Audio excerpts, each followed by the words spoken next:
Hello. So, as I said, the topic is about polyphasic approach in taxonomy, right? So, when I say these words, very clearly we are talking about two things. One is taxonomy, another is systematics, right? Now, when we say these two words, taxonomy and systematics, it is about bacterial classification, surely, but generally they are taken as synonyms. Systematics and taxonomy. However, when we talk about these things, that is classification of bacteria, traditionally you can divide it into three parts. So it is about classification, it is about nomenclature, it is about identification, isn't it? So this is you have been talking about with reference to bacteria, with reference to plants, animals, etc. When it comes to the bacterial taxonomy, once it was considered as a very dull field. Can you imagine just hundreds of bacterial samples are coming to you, you're culturing them and going for a biochemical test. That is your routine work. If you know, there are bacterial culture depositories, right? National depositories are there, international depositories are there, and there the unique cultures which are deposited, they are stored, they are maintained, they are kept under refrigeration, they are kept under lyophilized conditions, so on and so forth. And any time after 5, 10, 20 years of, even if you ask for the culture, that lyophilized culture can be revived and can be supplied. So that for study of environmental microbiomes, or maybe disease related microbiomes, or maybe industrially important microbiomes, you can store the cultures, and that would be defining that environment, or that may be defining that host associations, or that may be industrially important product they may be producing. So such depositories, and you are working there. So every now and then you have to keep maintaining the cultures, right? That is one aspect of it. And beyond, before that, you had to identify that organism just on the basis of determinative bacteriology, biochemical approaches. So there were, I mean, people were not really excited to go into this discipline, especially the young scientists. They were never turning to this field. But can you imagine the spectacular developments over the last few decades? Say in molecular biological methods I'm talking about, you have the fields for sequencing of DNA, for sequencing of rRNA, and many other molecular techniques like molecular fingerprinting and all. They have come up, and now they have revolutionized the phylogeny and taxonomy methods, right? So this is what uh, gather, I mean, methods which are the traditional methods, right from size, shape, color of the organism to uh, molecular fingerprinting, right? When they all are put together, then yes, you can have a true classification, or that can be reliable. Because just based on basic methods, of course, they are not absolute, they cannot be discarded, but they have their own importance, but yet they cannot be relied for classification as 100%. Do you agree this? Yes, has to be. Because just based on colony characters, if you start identifying the bacteria, it is not going to be really very true picture, right? So the polyphasic approach, it is going to include the methods that are multiple data sources. They are, so first kind of a data may be morphological, then biochemical data, like that we were talking earlier. But then in addition to phenotypic characteristics, chemotaxonomic data, chemical markers, maybe certain biochemical tests, biochemical functions, which are the signatory test for that organism, or signatory biochemical processes of that microorganism. Uh, like for example, you are going to do simple IMVIC test, right? So which bacteria will give you I am and we see positive or negative, or which of these two are positive, all that is very much clear to you, and accordingly you are going to say whether it is E. coli or not, if it is giving all positive, if it is giving citrate negative, what if it is giving indole negatives, one and so forth.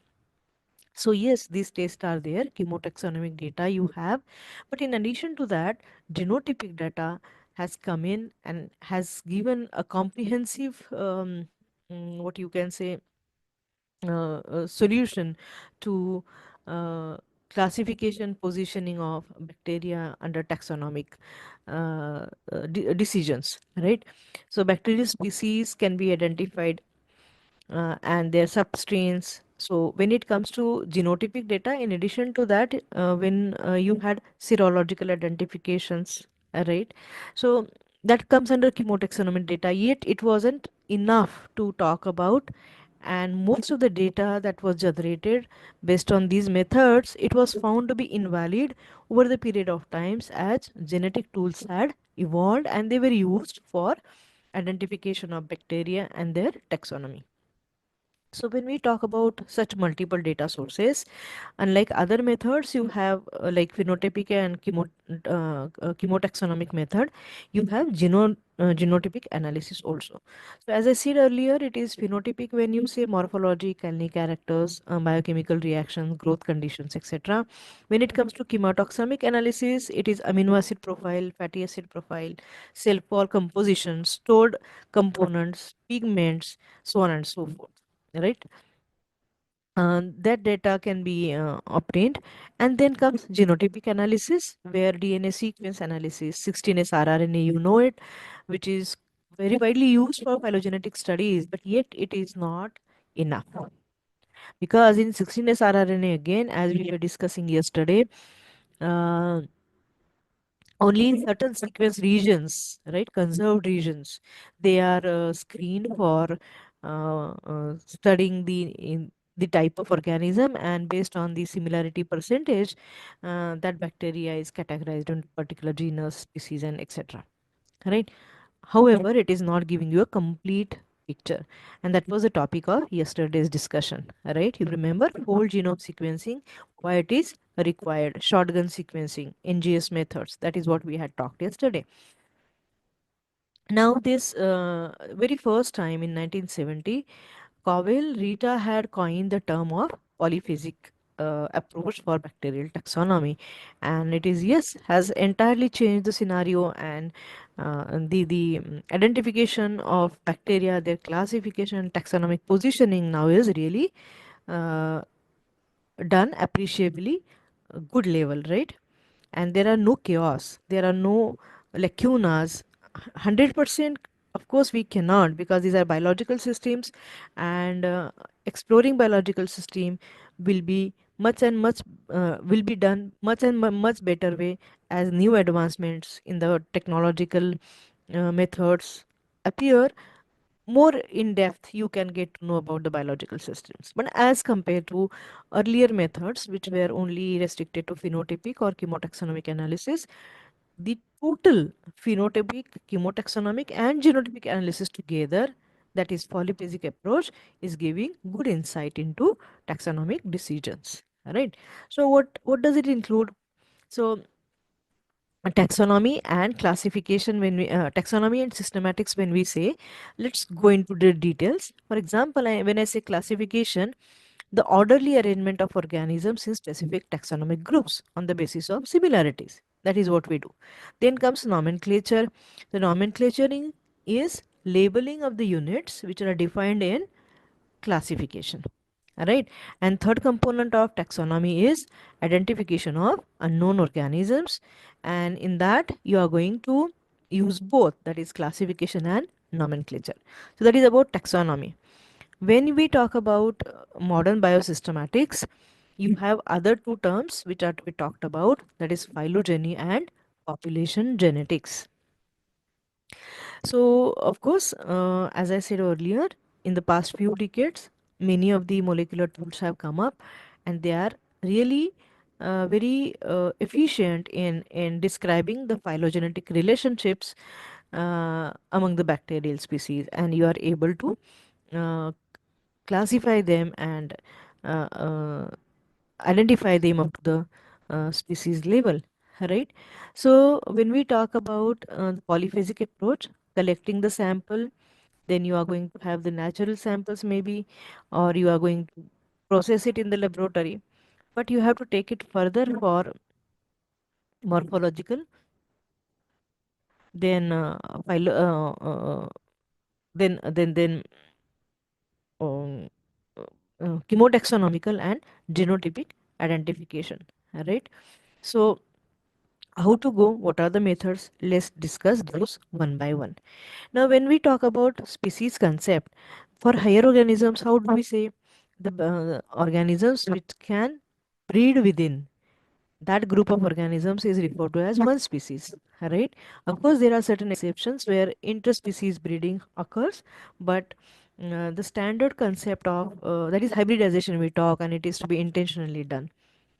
But normally when we define species, which is the fundamental basic unit of biological classification, we talk about the concept of interbreeding with each other to produce fertile progeny, right? And if the two organisms are capable of doing this, then they belong to the same species, and if they are incapable, then they belong to different species. That is how we describe, right? So this is okay for higher organisms, but when it comes to bacteria like organism which are reproducing by asexual means, then the species concept based on based on reproduction cannot be defined, cannot be used, right? So here we have to talk about the concept of species which is going to be uh, applicable for bacteria. So when it comes to the species concept, the basic unit of bacterial taxonomy, uh, and is used further in the process of classification, right? Let's know about it.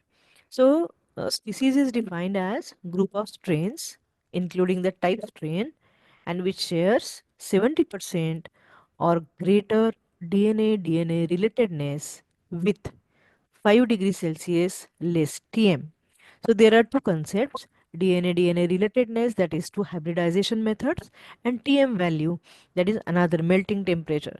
So these are the two major concepts that are to be discussed again, because maybe at TY level you have learnt about it. DNA hybridization, right? As you are able to see in the diagram here, there are DNA isolated from two different strains.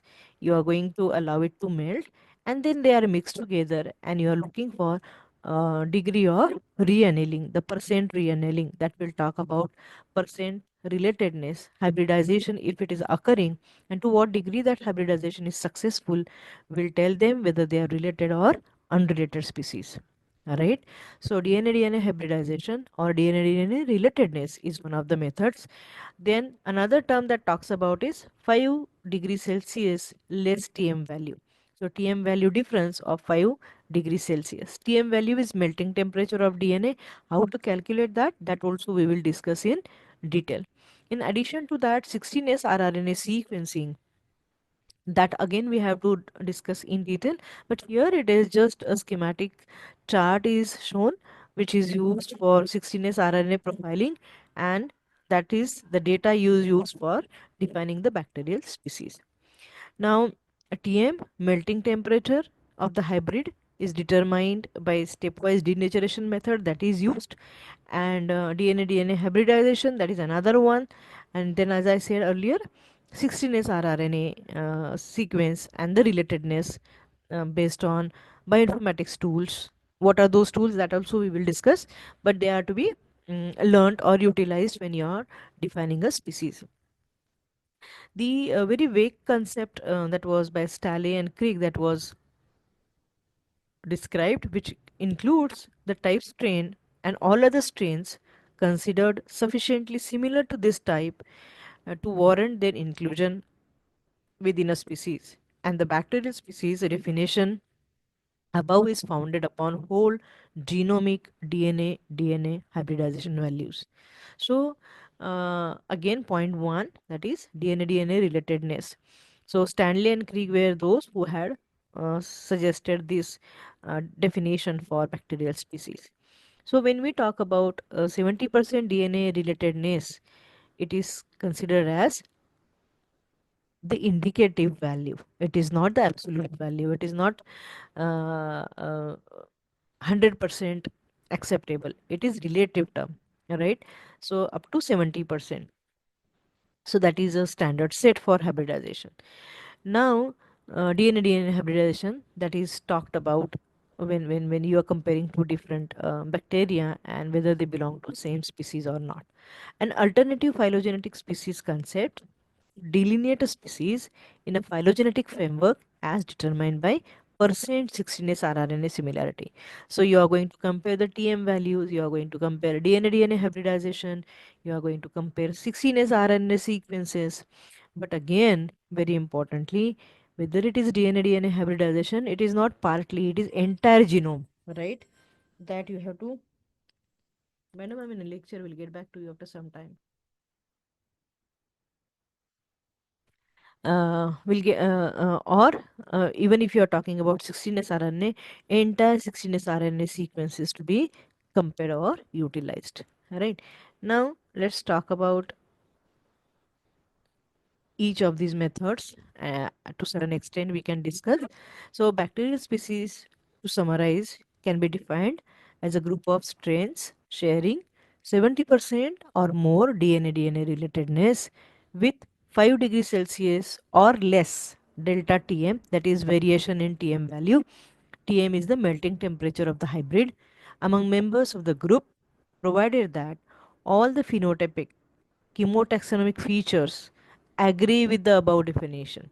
So initially you have to go for phenotypic characterization, you have to go for chemotaxonomic characterization, and in addition to that, these data obtained from genotypic methods should match with it. Then and then only you can define it as a species. This is further corroborated from data on 16S rRNA gene sequence analysis, wherein bacterial strains showing more than 3% sequence divergence are considered to be the member of different species. That means 97% similarity. If it is there, it is indication that they are not same. 99% similarity would indicate that they belong to same species. All right. These are the basics. Actually, probably you have learned these earlier also in FYS or TY, I don't know, but it's a kind of revision maybe for you. Now let's talk about the methods that are employed for bacterial systematics. What are those? As I said earlier, 16S rRNA gene sequencing, then comparative analysis by phylogenetic trees, right? Then DNA hybridization studies with related organisms, analysis of molecular markers and signature patterns, biochemical assays, physiological and morphological tests, all collectively genotypic, chemotaxonomic, and phenotypic methods are used for determining taxonomic position of microbes, constitute what is known as polyphasic approach for bacterial systematics. Now let's discuss one by one. Here is um, okay. Before this, I would like to go for G plus C content, which is easier to talk about. And probably you know it. So, G plus C content. When we talk about molecular methods, right, DNA relatedness, it is one. TM value is another one. 16S rRNA is another one. G plus C content is another criteria which is having importance in systematics. Now, when I say G plus C, it is about guanine and cytosine content of biological sequences. And it is found to range between 25% and 75% in the bacterial genomes. Chargaff's rule we know A plus T equal to G plus C, right? So according to that, we expect 50-50%, but it is not so. You have a range 25% to 75%. But there are certain exceptions also, like Carosella genome, where it is G plus C content is 20% and A plus T is 80%. Right? There are different theories which talk about how why the GC is used, why not 80 is used, what kind of variations would occur in 80 content, what where where you are going to have addition of adenine bases. What is its correlation with the starting point of replication or replication terminus, that is the term used. So many things are there. We are not going to discuss all those, but yes, G plus C content is taken as a measure for finding out the relatedness. So, as I said earlier, there is wide variation of G plus C content in bacteria, and it indicates that mm, though bacterial genome size is not going to really vary species to species, yet G plus C, A, T, G, C are only the four bases which constitute it. But total GC content is going to vary widely among the bacterial groups or genomes. Now the question is there any role in evolution towards shaping genome content? That means evolution, when you talk about the selection of the best surviving species, that is what we talk. Evolution also uses the terms or includes the term like migrations. Now, migration for higher organism, when it comes to bacteria, you can talk about the environmental parameters, and the adaptability to changing environmental parameters could be one of the factors. Another factor could be horizontal gene transfer methods like bacterial conjugation and transformation, etc., which are occurring naturally in the natural environments. So they can contribute to changes in the genome content, so on and so on, right? So G plus C content over evolutionary time are in response to environmental conditions in order to confer advantage. So this is one of the theories, that the changes in the G plus C content over evolutionary time are in response to environmental conditions in order to confer the advantage. That is what we say adaptability, and which can be uh, uh, through through the selection process, best surviving species, through the competitions, through the horizontal gene transfer, whatever mechanisms may be, the bacteria is going to survive. And again, it is contributed by its genome, its own genome, and the genetic components that it has acquired from the environment or from the surrounding or from the related bacterial species, whatever may be. So when it comes to free living bacteria, average G plus content is higher than the those bacteria which are surviving within a host cell. So if that is a parasite or it is a pathogen, or if it is a symbiont, right? Its genome has to do less functions, because many of the things are readily available to it as against the bacteria which are surviving in the nature, and they are exposed to so many environmental factors and so many possibilities of acquiring genome components from the environment, from the neighboring species, so on and so forth, right? So when we talk about free living bacteria, average G plus C content is higher. That is a key point. So how do we determine this G plus C content? That is the question. So there are different methods to find out G plus C content. You have to find out the DNA base ratio. So that is it talked as mole percentage of G and C. So when you are going to determine mole percent of G plus C, the the methods include cesium chloride density gradient method is there. Of course, I'll come to those methods. Before that, let me just summarize this with examples. That is high G plus C content that I was talking about. It is found in the members of Acidobacteria, Beta Protobacteria, Deinococcus, and Thermostaxa. And the lower G plus C content was found predominantly in Epsilinoproteobacteria, Firmicutes, Fusobacteria, Spirochetes.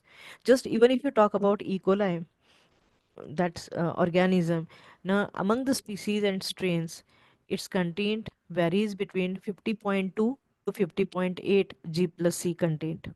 And the values of G plus C content will vary from the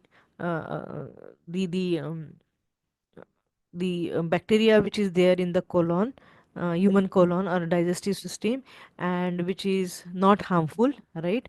As against that of the one E. coli only, but that is the foodborne species O5S7. for example. So large variation you will find, of course, when I'm talking about E. coli, it is going to be 50 point something that is found, that is established fact. But point something is going to vary over the different strains, substrains of the species. All right. Now let's talk about the methods which are used to find out this G plus C content. Now here there are different methods. As I said, density gradient centrifugation, that is talked. Thermal denaturation method, that also is helpful in finding G plus C content. Then separation of nucleosides using HPLC, high performance liquid chromatography, that is one of the techniques. And fluorometric determination of melting temperature. These are most of the methods, common methods that are applicable for determining mole percent of G plus C. Right. Now let's discuss one after the other. Right. So when I talk about this, here is the method based on density gradient. What you see in the picture? What is this dark bottle in which you are seeing three different bands? Right. So if you take a cell from a higher organism, it has got mitochondria also. Right. It has got uh, uh, if it is plant cell, then DNA from chloroform also, I mean chlorophyll also it will have, and its genomic DNA it shall have, right? So nuclear DNA and mitochondrial DNA, these are the two which are shown here as a comparison. So instead of bacteria, here taking an example of eukaryotic cell, from which mitochondrial, if the cell is disrupted, the rest of the debris is removed, DNA is extracted, and you are taking it for purification using density gradient centrifugation, then you will see such two bands, mitochondrial DNA and nuclear DNA.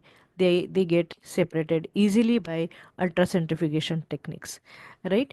And you can plot graph of density gram per ml, right, against genome G plus C contained. Right here, these are the different strands in the graph you are seeing. One is dotted line, one is solid line, one is dark and faint thin line, dark and faint solid lines, and thick line. That is how you are seeing different lines.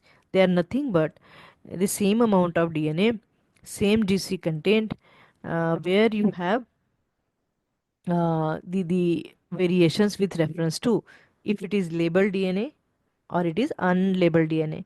When it is labeled, whether the nitrogen is labeled, heavy nitrogen is used, or carbon is labeled, a heavy carbon is used. Accordingly, you will find variations in the density gradient, in the density, and that can be determined using density gradient centrifugation. Right. Now, when I say density gradient centrifugation, it is very clear that we are using a density gradient. Right. So, there are different methods where density gradients are generated. Cesium chloride is one of the component which is used for finding out, for preparing the density gradient. So, in this case, I'm sharing the screen for cesium chloride density gradient, which is applicable or applied for analysis of uh, DNA.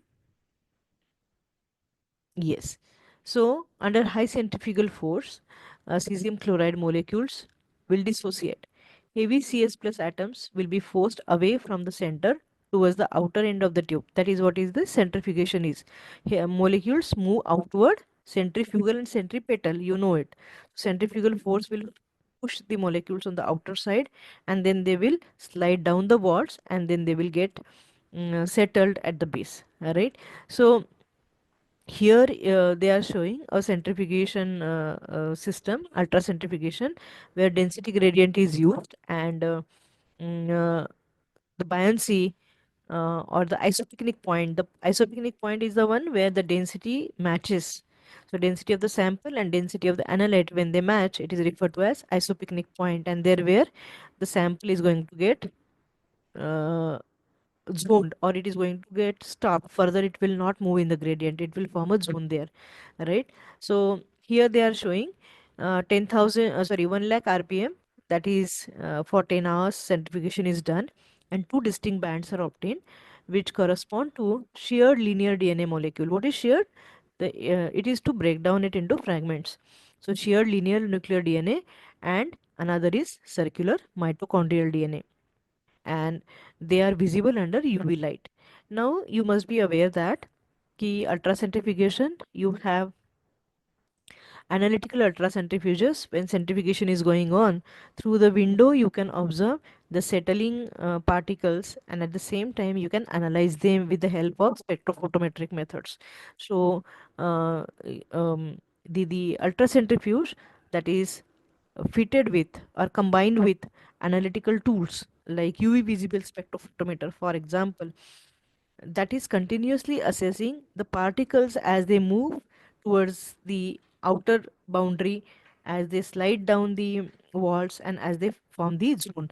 So every time through the window, the light is allowed to pass through, which is going to scan that molecule, and its data is extracted and analysis is done computerized, and you get the continuous analysis of molecules materials that are separating out, and every real time analysis you can get the data about that.